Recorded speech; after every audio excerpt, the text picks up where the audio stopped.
Hello my dear friends, स्वागत है आपका अपने यूट्यूब चैनल डीएनए मैथमेटिक्स पर। नेक्स्ट टॉपिक है my dear friends Rh factor. कौन सा है? आरएच फैक्टर या आरएच कारक। ये जो आरएच है ये कहाँ से निकला था? हमारा एक बंदर था, क्या नाम था उसका? मकाका रीसस। मकाका रीसस नाम का बंदर था। तो इस रीसस के आरएच से ये आरएच निकल के आया था। सबसे पहले बंदर में हुई थी, उसके बाद लगा कि खून बंदर का और इंसान का सेम है तो इंसान के अंदर भी होगा, और इसके बाद इंसानों के अंदर भी आरएच फैक्टर की खोज हुई। अब एक बात देखो जी, जो ए ब्लड ग्रुप था उस पे ये जो प्रतिरक्षी दीवार थी बाहर वाली, इस पे क्या पा रहा था अपना? एंटी बी प्रतिरक्षी पा रहा था। अगर हम लोग इस ए ब्लड ग्रुप वाले आदमी के अगर बी ब्लड ग्रुप चढ़ा दें तो क्या होगा? ये जो प्रतिरक्षी दीवार है एंटी बी की, ये एंटी बी एंड बी जो ब्लड ग्रुप है ये दोनों आपस में भिड़ जाएंगे, इनके अंदर जाके घमासान हो जाएगा, और ये घमासान इतना भयानक होता है कि इंसान की डेथ भी हो जाती है। ओके माय डियर फ्रेंड्स, तो ये हमारे को याद रखना है। कभी भी जब डॉक्टर खून चढ़ाता है तो वो हमेशा पहले उसको चेक करता है किसका ए है, किसका बी है, किसका ए बी है और किसका ओ है। तो वो चढ़ाने से पहले ये सारी बातें नोट करके उसके बाद ही खून चढ़ाता है, क्योंकि अगर किसी के शरीर में गलत खून चढ़ा दिया जाए तो इंसान की उस उल्टी रिएक्शन होने के कारण, इस प्रतिरक्षी और प्रतिजन इनके प्रतिरक्षियों में लड़ाई होने के कारण इंसान की डेथ हो जाती है। तो हम लोग थे मकाका रीसस बंदर पे, रीसस के आरएच से आरएच फैक्टर लिया हम लोगों ने। अब क्या होगा? पॉजिटिव वाला नेगेटिव ब्लड ग्रुप तो ले सकता है, लेकिन क्या होगा अगर मैं किसी का ब्लड ग्रुप नेगेटिव है उसको जबरदस्ती पॉजिटिव दे दूं? क्या होगा इससे? देखो जी, इससे क्या होगा, ये दोनों आपस में भिड़ेंगे, यहां पे एंटी आरएच फैक्टर काम करेगा तो ये दोनों आपस में यहां से भिड़ जाएंगे, यहां पे घमासान होगा। तो यहां पे एक प्रतिरक्षी कौन सा पैदा हो जाएगा? आईजीजी प्रतिरक्षी यहां पे उत्पन्न हो जाएगा, और ये उत्पन्न होने के कारण यहां पर क्या होगा? रक्त का समूहन होने लग जाएगा, मतलब अंदर ही अंदर रक्त के मोटे मोटे गुट बनने स्टार्ट हो जाएंगे। उसको बोलते हैं हम लोग रुधिर समूहन। क्या बोलते हैं? रुधिर समूहन, या फिर इसको बोला जाता है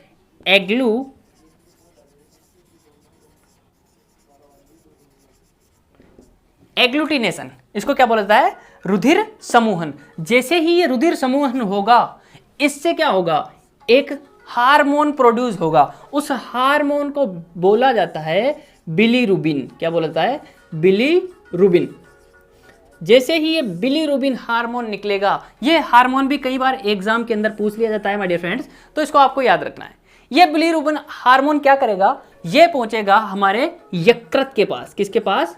यकृत या प्लीहा के पास।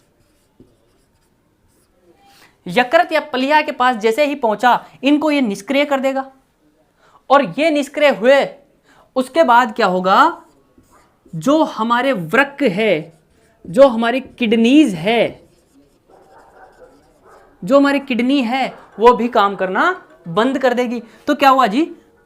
पॉजिटिव अगर नेगेटिव में डाल दिया तो यहां पे आईजीजी जो कारक था अपना प्रतिरक्षी, एक टाइप था प्रतिरक्षी का, तो ये काम करने लगेगा। यहां पर रुधिर समूहन होगा, एग्लूटिएशन होगा, और इसके बाद में इससे बिलीरुबिन हार्मोन निकलेगा। ये क्या करेगा? यकृत या प्लीहा को डैमेज करना स्टार्ट कर देगा। जब यकृत और प्लीहा डैमेज होंगे तो इसके बाद ये वृक्क भी काम करना बंद कर देगा और इंसान की डेथ हो जाएगी। क्लियर है माय डियर फ्रेंड्स? ये रामायण समझ में आई यहां से लेके यहां तक की? तो ये बिलीरुबिन हार्मोन कब निकलता है? जब हम लोग नेगेटिव ब्लड ग्रुप वाले आदमी के पॉजिटिव ब्लड ग्रुप हम लोग चढ़ा दें तो क्या निकलेगा? बिलीरुबिन। किसके कारण? रुधिर समूहन या रुधिर का थक्का बनने के कारण। क्लियर है आरएच फैक्टर? और इसके अंदर भी आरएच फैक्टर के भी कितने टाइप होते हैं? 5 टाइप होते हैं। कितने टाइप होते हैं? 5 टाइप। वहां पे हम लोगों ने पहले प्रतिरक्षी के 5 टाइप देखे थे और यहां पे देखते हैं आरएच फैक्टर के 5 टाइप। प्रतिरक्षी के जो 5 टाइप थे वो हम लोगों ने देखे थे गेम्ड करके। क्या करके? गेम्ड इसलिए बोला था हम लोगों ने ताकि आपको वो याद रह जाए। पहले प्रतिरक्षियों के टाइप देख लेते हैं हम लोग। प्रतिरक्षी थे हमने आईजी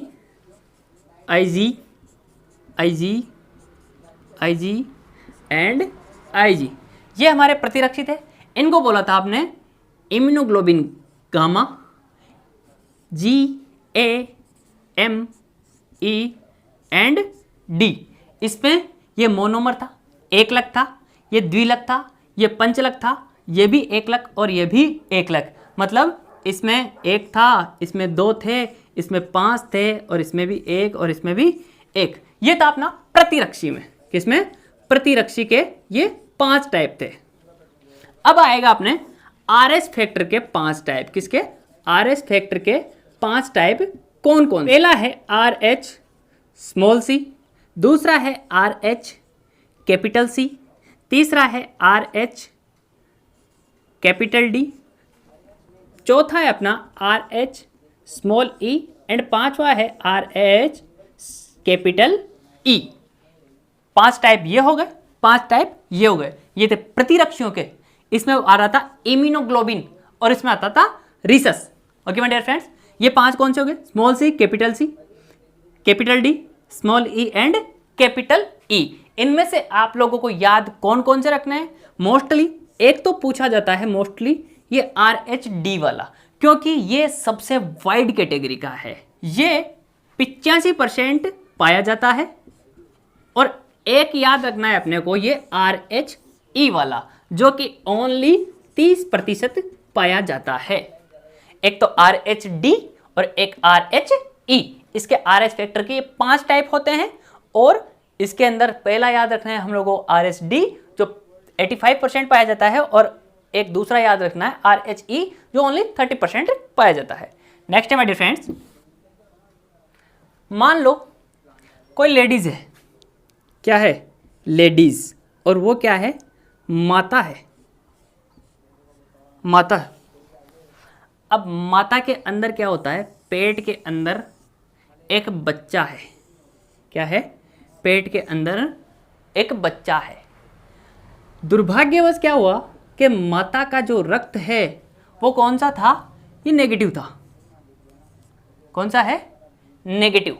इसके अंदर ऋणात्मक RH ऋणात्मक फैक्टर वाला ब्लड ग्रुप इसका था।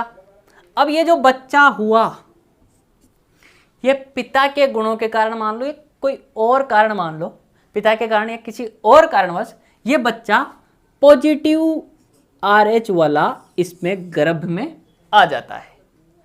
अब क्या होता है एक्चुअल में, जब फर्स्ट डिलीवरी होती है, फर्स्ट डिलीवरी, उस टाइम तो ज़्यादा समस्या नहीं होती है माता को और बच्चे को, दोनों को। फर्स्ट डिलीवरी के टाइम तो नॉर्मल डिलीवरी हो जाती है, ज़्यादा इफेक्ट कुछ नहीं होता है। लेकिन कभी कभार हो जाता है वो भी। फर्स्ट डिलीवरी के टाइम ज़्यादा इफेक्ट नहीं पड़ता, लेकिन कभी कभार हो जाता है। फर्स्ट डिलीवरी हो गई साहब, बच्चे का कौन सा? पॉजिटिव, माता का कौन सा? नेगेटिव। अब आपको पता है कि इस बच्चे से माता के भ्रूण के गर्भ के अंदर एक नली जुड़ी होती है, प्लेसेंटा। इस नली के थ्रू या कुछ और कारण मान लो, कभी कभार ये बच्चे का जो पॉजिटिव कारक है, ये पॉजिटिव धनात्मक जो प्रतिरक्षी है, धनात्मक जो RH फैक्टर है, ये इस माता के खून में मिलकर RH प्रतिरक्षी बना लेता है। क्या बना लेता है? RH प्रतिरक्षी बना लेता है। किस में मिलके? माता के खून में मिलके क्या बना लिया? RH प्रतिरक्षी। अब बच्चा तो पैदा हो गया सही सलामत, ये निकल गई अपनी पहली संतान। ठीक है साहब, पहली संतान इजीली पैदा हो गई, लेकिन ये क्या छोड़ आया? माँ के गर्भ के अंदर या माँ के शरीर के अंदर एक RH प्रतिरक्षी छोड़ आया जो धनात्मक है। अब ये क्या करेगा साहब? अब माता की दोबारा गर्भ के अंदर भ्रूण आया, मतलब मम्मी दोबारा प्रेग्नेंट हुई।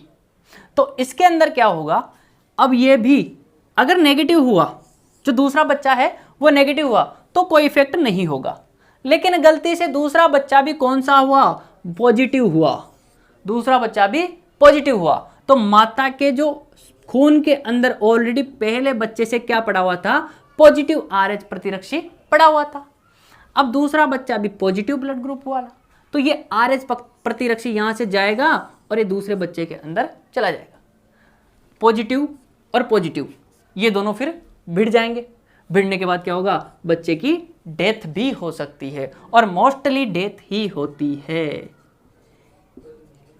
इसकी रोकथाम के लिए जब फर्स्ट डिलीवरी होती है उसके बाद माता के क्या करा जाता है, एक इंजेक्शन लगाया जाता है। क्या लगाया जाता है, एक इंजेक्शन लगाया जाता है, जिससे ये जो धनात्मक RH प्रतिरक्षी इस खून में रहा, माता के ब्लड में रहा, उसका विनाश हो जाता है या फिर ये निष्क्रिय हो जाता है इस इंजेक्शन के थ्रू। और इस इंजेक्शन को बोला जाता है माय डियर फ्रेंड्स, हम लोग इसको बोलते हैं IgG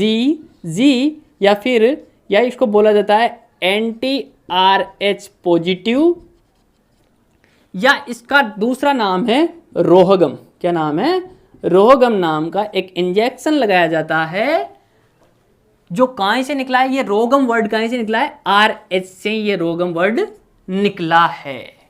कौन सा टीका लगाया माँ की फर्स्ट डिलीवरी के बाद में हम लोगों ने, रोगम या IgG या फिर anti-RH पॉजिटिव टीका हम लोगों ने लगा दिया। जिसके बाद जब वो दूसरा बच्चे की डिलीवरी होगी तो ये डिलीवरी के समय इस बच्चे को इफेक्ट ये RH जो प्रतिरक्षी है ये नहीं डालेगा। अगर हम लोगों ने ये नहीं लगाया टीका और दूसरा बच्चा पॉजिटिव हो गया तो कई बार इसका बच्चे का पूरा जो अंदर का खून है हम लोग वो खून ही चेंज कर देते हैं। ये जो पॉजिटिव खून है इस पॉजिटिव को हम लोग चेंज करके इसको नेगेटिव बना देते हैं। ये RH प्रतिरक्षी क्या करेगा, इसके साथ रिएक्शन करके, इस ब्लड के साथ रिएक्शन करके यहां पर एक बीमारी उत्पन्न कर देगा जिसका नाम है रुधिर। ये क्या करेगा, इसकी जो RBC है इसको नष्ट करना स्टार्ट कर देगा। ये अकेला ही इन सब पे भारी पड़ेगा और इनको नष्ट करने के बाद यहां हो जाएगी रुधिर लयनता, रुधिर लयनता, या फिर इसको बोला जाता है हीमोलाइसिस। क्या बोला जाता है माय डियर फ्रेंड्स, हीमोलाइसिस। और इसके कारण या तो बच्चे की मृत्यु हो जाती है, और मृत्यु गलती से नहीं होती तो बच्चा बहुत ही कमजोर पैदा होता है। क्या होता है, कमजोर पैदा होता है। इस बीमारी को हम लोग बोलते हैं गर्भ रक्ताणु कोरकता।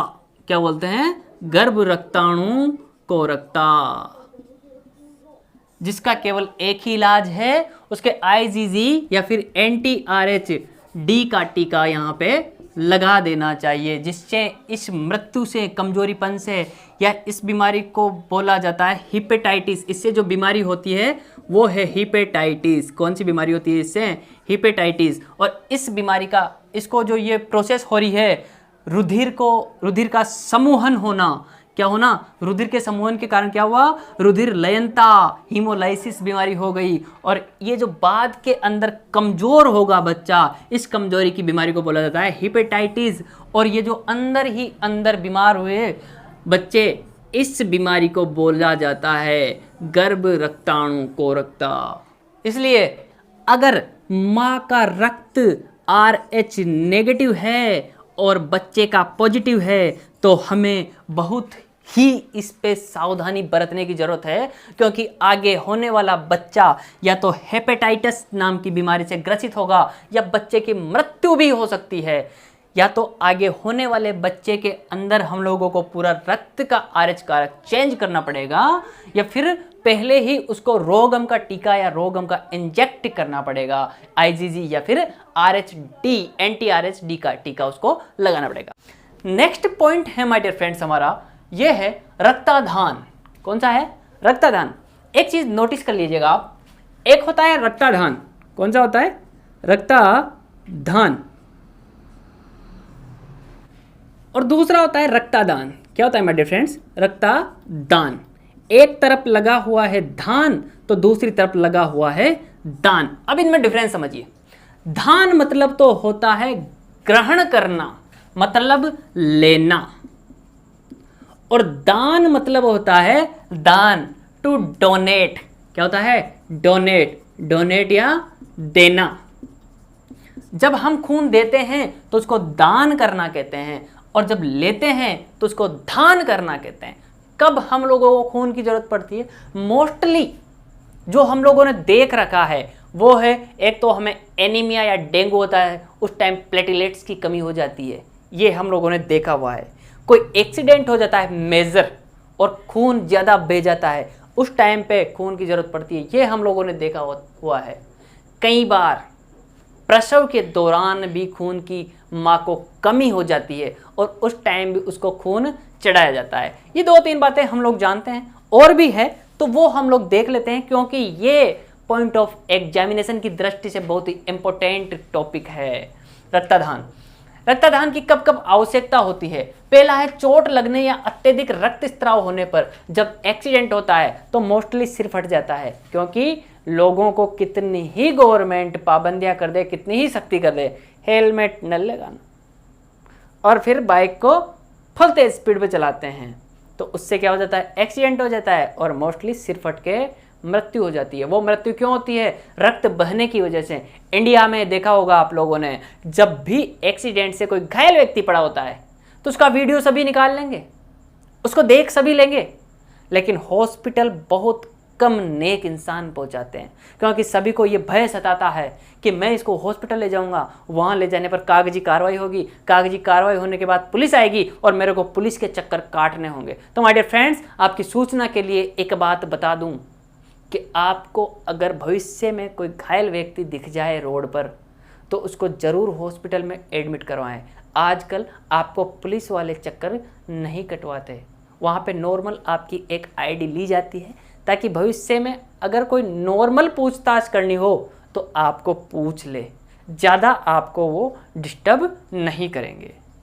तो चोट लगने या अत्यधिक रक्तस्राव होने पर हमें खून की जरूरत पड़ती है और उस टाइम पे हमें खून चढ़ाया जाता है, तो उस टाइम पे रक्तदान किया जाता है। नेक्स्ट है शरीर में गंभीर रक्तहीनता होने पर। हमारे शरीर में मान लो खून की कमी हो गई, हम लोग कुपोषण के शिकार हैं, क्योंकि इंडिया के अंदर कई सारे बच्चे कुपोषण के शिकार होते हैं और कुपोषण के शिकार होने वाले बच्चों में रक्तहीनता हो जाती है, उनमें खून की कमी आ जाती है, उस टाइम पे उनको खून चढ़ाने की जरूरत होती है। तो रक्तहीनता चढ़ाने होने पर भी उन्हें खून की आवश्यकता होती है और हम रक्तदान करते हैं, उसके ड्रिप या खून चढ़ाते हैं। नेक्स्ट माय डियर फ्रेंड्स, शल्य चिकित्सा। एक मेडिकल जैसे ऑपरेशन होता है हमारा, ऑपरेशन में क्या होता है?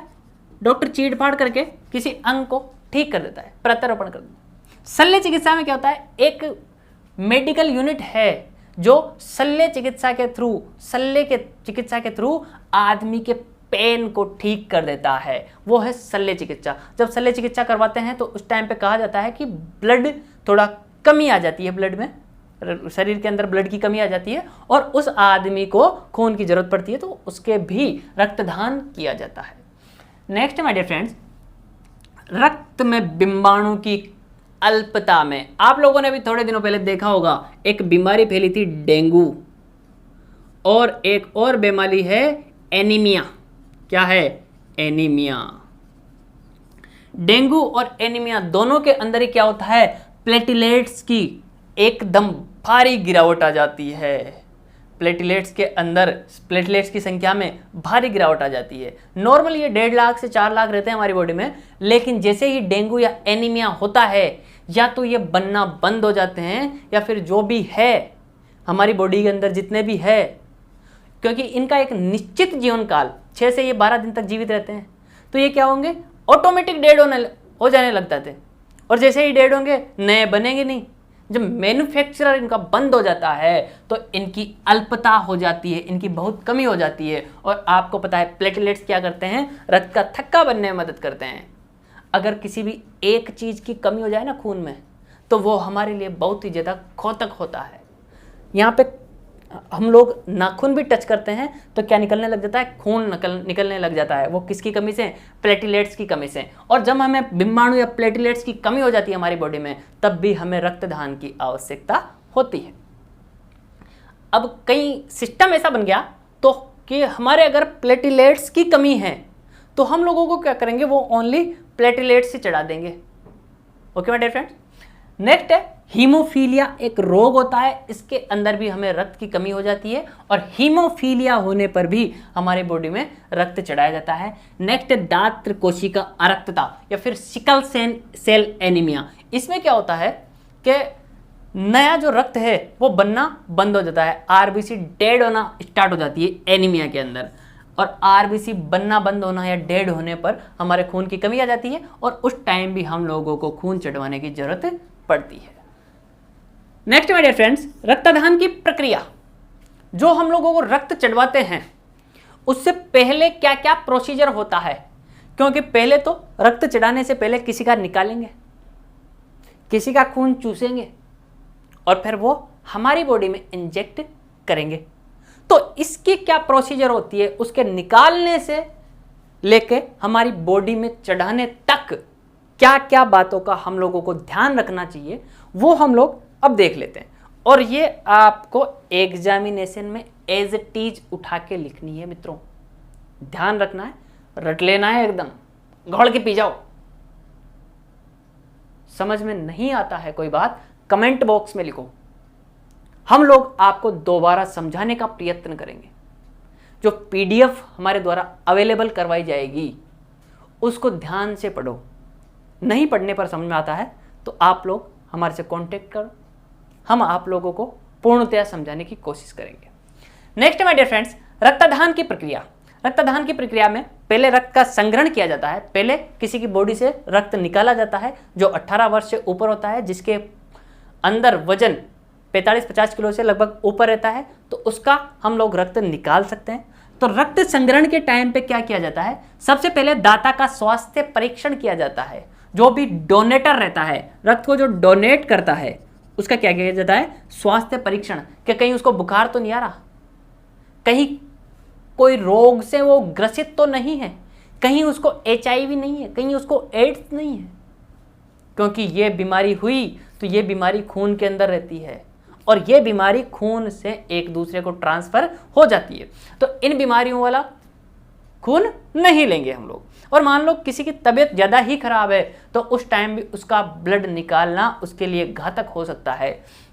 तो सर्वप्रथम दाता का स्वास्थ्य परीक्षण करेंगे, उसका मेडिकल चेकअप करेंगे।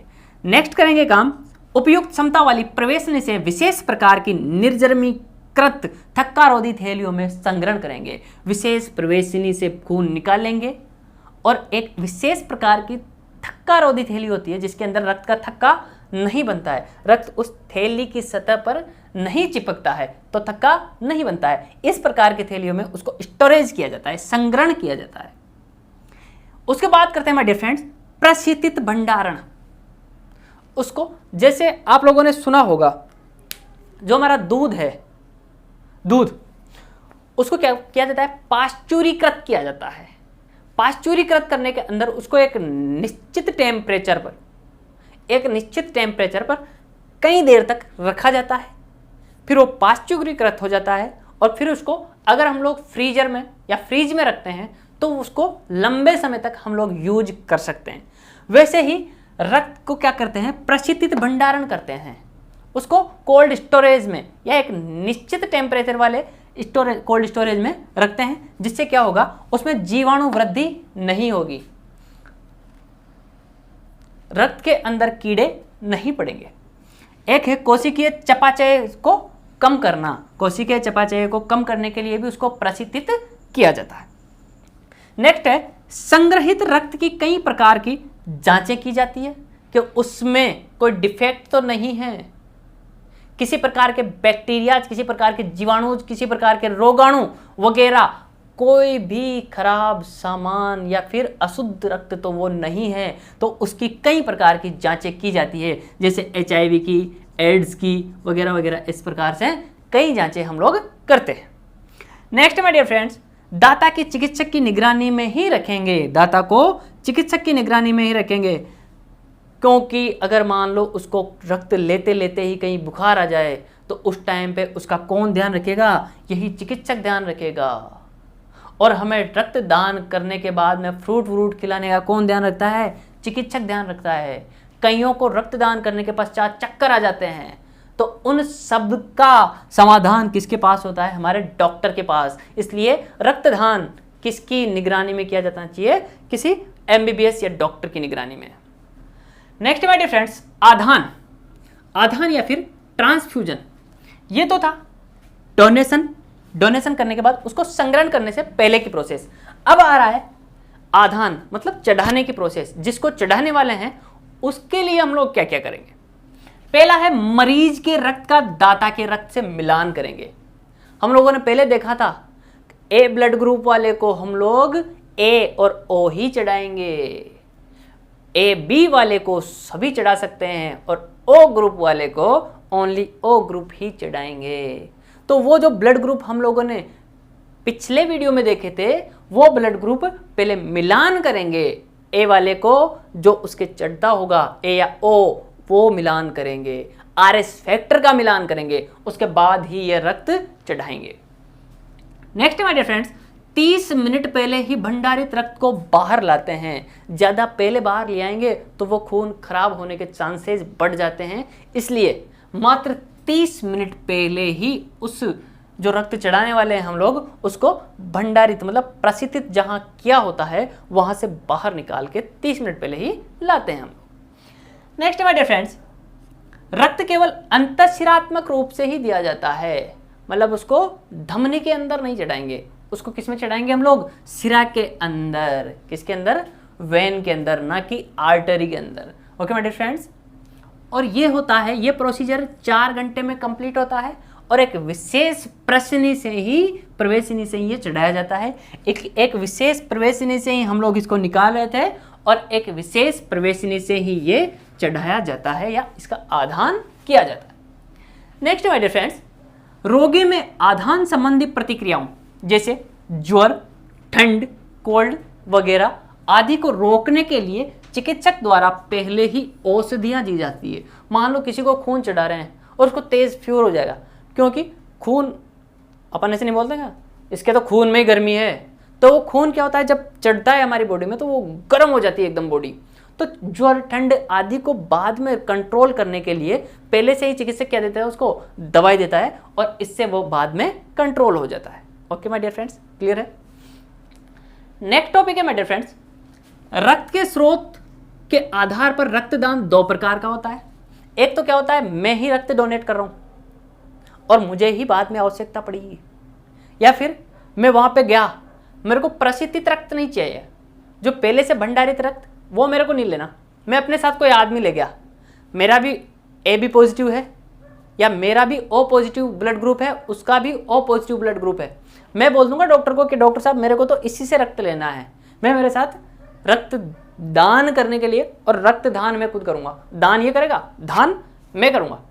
तो ऐसे आदमी ले जाते हैं एक तो। दूसरा है हम लोग जो स्टोर रहता है ब्लड, जिसको कई जो संस्थाएं हैं वो क्या करती है, गांव में आती है रक्तदान महादान नाम का नारा लगाते हुए कि रक्तदान महादान, क्योंकि भारत के अंदर अनुमानित कई सारा जितना रक्त चाहिए उसकी तुलना में 20% ही लोग डोनेट करते हैं और कई लोग रक्त की कमी से ही प्रति वर्ष मृत्यु को प्राप्त कर जाते हैं। तो माय डियर फ्रेंड्स, रक्त दें और दूसरों के जीवन को बचाएं। रक्तदान महादान और देहदान उससे भी बड़ा पुण्यदान, अंगदान भी एक महादान है। रक्तदान, देहदान, महादान, देहदान और अंगदान का भी हम लोग आगे पढ़ने वाले हैं अभी।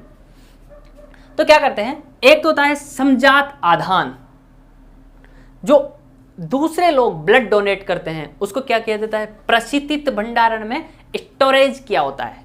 तो एक तो चढ़ाएं वो वाला ब्लड, उसको बोला जाता है समजात आधान। ठीक है माय डियर फ्रेंड्स, संग्रहित रक्त को अन्य व्यक्तियों का जो संग्रहित रक्त होता है उसको चढ़ाया जाता है। एक होता है समजीवी आधान, या तो मेरा ही ब्लड स्टोरेज है ऑलरेडी, या फिर मैं कोई आदमी ले गया उसका चढ़वाऊंगा, तो उसको बोलेंगे हम लोग समजीवी आधान। अपने ही किसी ओ पॉजिटिव वाले आदमी से ब्लड चढ़वाना, तो ये कौन सा हो गया? समजीवी आदान। ठीक है माय डियर फ्रेंड्स, क्लियर है? नेक्स्ट है रक्तदान के दौरान बरती जाने वाली सावधानियां, क्या क्या करना चाहिए और क्या क्या नहीं करना चाहिए, वो भी हम लोग देख लेते हैं। पहला है दाता व रोगी के रक्त में प्रतिजन ABO का मिलान। प्रतिजन मतलब ABO कौन सा चढ़ा सकते हैं कौन सा नहीं चढ़ा सकते, वो पहले देख लेना चाहिए। RH फैक्टर का भी हम लोग पहले से मिलान कर लेंगे, क्योंकि पूरे वर्ल्ड के अंदर 85% आदमियों में पॉजिटिव ब्लड ग्रुप पाया जाता है, जबकि ओनली 15% आदमियों में नेगेटिव ब्लड ग्रुप पाया जाता है। और आपको पता है कि नेगेटिव ब्लड ग्रुप वाले आदमी को हम लोग नेगेटिव ब्लड ग्रुप ही चढ़ाते हैं, ना कि पॉजिटिव। और अगर गलती से आदमी का ब्लड ग्रुप O नेगेटिव है तो उसको ओनली O नेगेटिव ही चढ़ाया जाएगा। और O नेगेटिव ब्लड ग्रुप वालों की पूरी दुनिया के अंदर बहुत कम काउंटिंग होती है, इसलिए बोला था रेयर केस है। वो मूवी देखी हो आपने सुल्तान, तो उसके अंदर जो सलमान खान का पुत्र पैदा होता है उसका ब्लड ग्रुप O नेगेटिव होता है, क्योंकि सलमान खान उस मूवी के अकॉर्डिंग O नेगेटिव वाला रेयर केस वाला बंदा होता है। तो उस बच्चे को खून नहीं मिलवाने की वजह से वो मृत्यु को प्राप्त हो जाता है, क्योंकि O नेगेटिव एक रेयर ग्रुप है ब्लड का।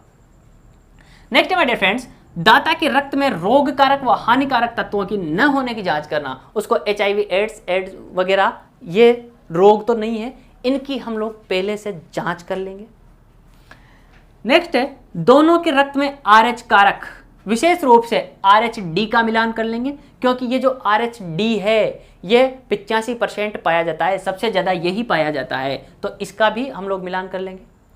नेक्स्ट है संग्रहित रक्त का वांछित प्रक्रिया पूर्ण करने के पश्चात प्रशीतित भंडारण करना, जैसे उसमें RBC काउंट करना, WBC काउंट करना, उसमें प्लेटलेट्स काउंट करना, किस कौन से रक्त में कितना RBC WBC वगैरह है, ये सब काउंट करने के पश्चात सबको अलग अलग स्टोरेज में भंडारित कर देना। कौन से में? प्रशीतित भंडारण करना। उसको एक निश्चित टेम्परेचर पर रखा जाता है ताकि उसके अंदर एक तो जीवाणु पैदा नहीं हो और एक कोशिकीय चयापचय को रोका जा सके। नेक्स्ट माय डियर फ्रेंड्स, संदूषित होने से बचाना। किसी कारणवश रक्त खराब नहीं हो, क्योंकि रक्त एक अमूल्य चीज है। पैसा हम लोग कमा सकते हैं खूब सारा, लेकिन रक्त नहीं कमा सकते माय डियर फ्रेंड्स, क्योंकि ये ह्यूमन बीइंग के अंदर पाया जाता है, इसको बनाया नहीं जा सकता, ये सेल्फ से बनाया हुआ होता है। तो पैसा कमा सकते हैं, रक्त नहीं कमा सकते, इसको इसलिए इसको संदूषित होने से, गंदा होने से, प्रदूषित होने से बचाना चाहिए। दोनों प्रक्रियाएं चिकित्सक की उपस्थिति में ही करें। अब कई लोग ऐसा कर लें कि भाई तू मोटा है, तेरे अंदर ज़्यादा खून है, एक काम कर, एक सुई तेरे लगा ले, एक सुई मैं लगा लेता हूँ, मैं थोड़ा पतला हूँ, ये थोड़ा मोटा है, इससे मैं ही रक्त ले लूँ। ये गलती भूल के भी नहीं करनी है।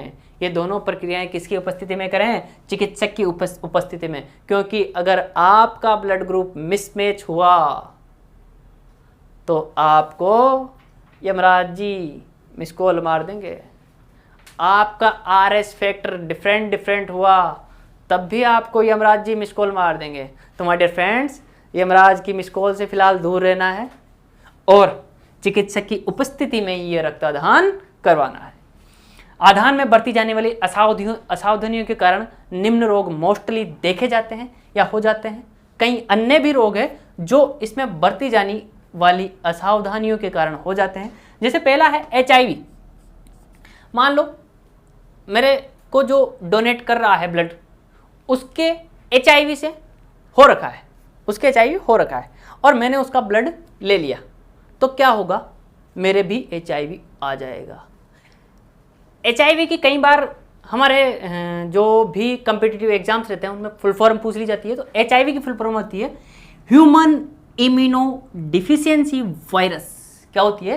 Human immuno deficiency virus. एक और बीमारी है HTLV। ये भी रक्त के आधान में बरती जाने वाली असावधानी के कारण भी हो सकती है। इसका भी फुल फॉर्म कई बार पूछ लेता है। इसका फुल फॉर्म है human T lymphotropic virus, human T lymphotropic virus. और एक बीमारी है हेपेटाइटिस बी और दूसरी है हेपेटाइटिस सी। इस ये HIV-1 और 2, STLV-1 और 2 ऐसे कुछ करके बीमारियां होती है। ये रक्त में बरती जाने वाली असावधानियों के कारण ये बीमारियां हमारे को हो जाती है। Okay my dear friends, thank you very much. Video पसंद आया हो तो लाइक एंड सब्सक्राइब ज़रूर करें। और अगर आप लोगों में से कोई बीएड कर रहा हो तो हमारा एक ब्लॉग पोस्ट है रहाड़ एजुकेशन नाम से, RAHAREDUCATION, रहाड़ एजुकेशन, उस पर जाए और ब्लॉग पे जरूर देखें। धन्यवाद।